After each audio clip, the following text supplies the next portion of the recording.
they're not talking about a trade war, they're talking about annexation in addition to a trade war. So I just picked one comment. I did not expect so many people to see that video. Truly, honestly, that's a lot and it's still growing. I am glad that somehow I broke through to Americans because I know that Americans haven't been seeing my videos since their TikTok ban. So, welcome. I have had so many comments and messages and things, I can't even see them. It's loading too fast for my phone to even register. But a couple that I've sort of caught. Number one is people have been saying it's a trade war, not a physical war. Not exactly. So let me rewind a little bit. Trump declared that Canada was a threat to national security in the US, and that's how he got an executive order through that said that he was going to do these tariffs. So that the trade war, the tariffs, the thing that was coming in. After doing that is when we got into the whole he's going to put a 25% tariff on us, and Canada hit back and said, fine, we'll put a 25% tariff on you. And the government of Canada released a list of all the things. It was so long, the list of things that would be tariffed in Canada. The response from Canadians, though, was overwhelming. If you go into any Facebook group or Reddit or anything, just type in like made in Canada or boycotting US, you will find hundreds of groups of people who are all it's astronomical. Every grocery store you walk into, people are reading the labels of every single thing that they buy. People have said they're not going back to supporting American companies ever. Not just now. This is you messed with us, we're not dealing with you in the future.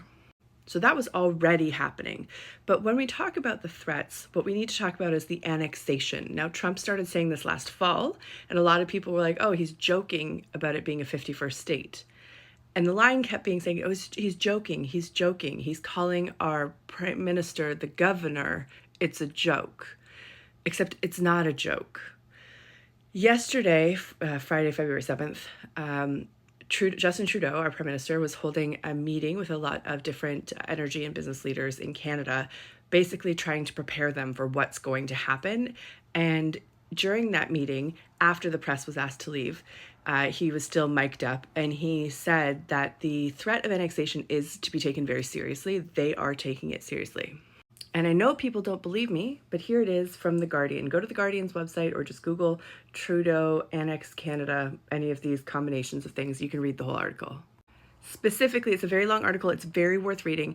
He said, they're very aware of our resources, of what we have, and they very much want to be able to benefit from those. This is what Justin Trudeau said. But Mr. Trump has it in mind that one of the easiest ways of doing that is absorbing our country.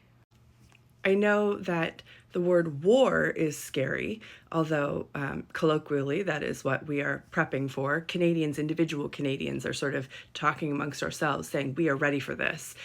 The country itself has not said that they're mobilizing military, creating a war, because international incident would play out. But to say that the threat of annexation is being taken very seriously, to be having these talks, to be making international trade agreements, to be going to Europe and talking to people there, this is very, very serious. I don't know if you remember other countries that have been annexed, like Ukraine. Trust me when I say, this is not a word that we throw around.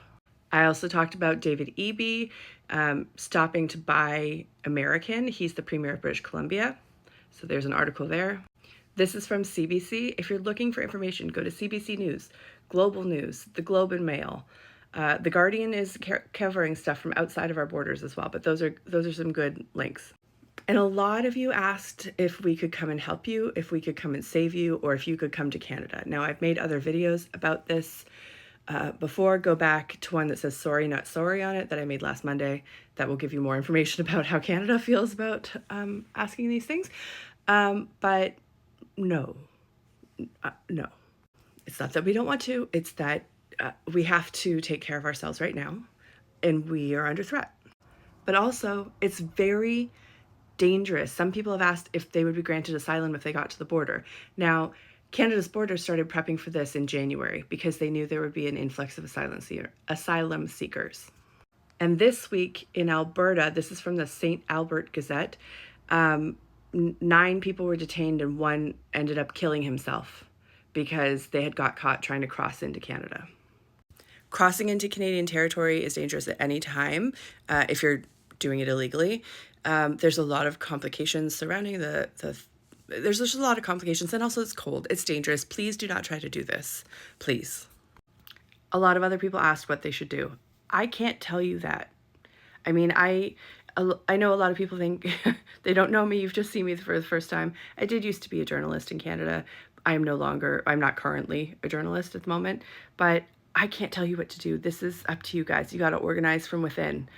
I think the best news is that now some of you know, because a lot of you in the comments had no clue this was going on, and it's not just us. He has said that he will do this to Gaza. He's going to do this to Panama. I don't know if Mexico is safe. He's also threatened Denmark and Greenland. Canada's not the only one. I will keep making these videos. If you guys want to see news from what's happening on this side of the border, I'm happy to do that. Let me know if you want any specific information. I'll see what I can find. Other than that, stay safe. Good luck. Talk to your politicians. Talk to your community. Get out there and make sure this doesn't happen. We know that you, the individuals, most of you, don't want a war with us. We don't want a war with you. So let's stop the people in charge from doing things on our behalf.